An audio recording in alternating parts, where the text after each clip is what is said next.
It's that time of year again when everyone is planting up their bulb lasagnas, so why don't you join me as I plant up mine? To start, I'm mixing up the perfect combination of compost for my pot, including multi-purpose peat-free compost, some of my homemade garden compost, and some grit, as bulbs don't like to sit in water, so I need this to be nice and free draining. Then, after giving it a really good mix together, I am filling the bottom third of my pot.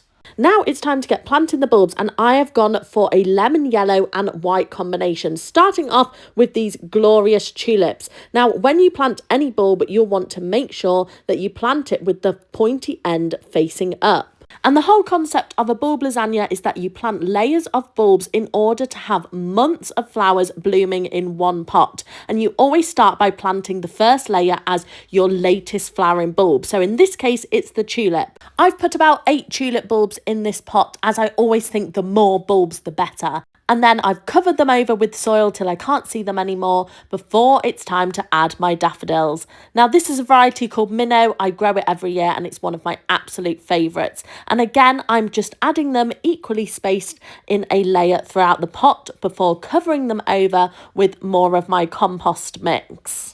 And the top layer of bulbs to plant is your earliest flowering variety. And in this case, I am planting these gorgeous crocuses called Ice Queen. They're a proper pure white.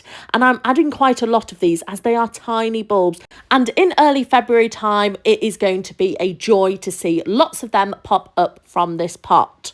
Time to add the final covering of compost now, and I'm just filling the pot right up to the top and then giving it a firm down. And then to finish off, I'm adding a layer of horticultural grit, which will not only make the pot look really neat, but if it rains when the bulbs are in flower, it won't splash any compost up on those gorgeous petals. And that's it. Comment below if you'll be making your own bulb lasagna this year.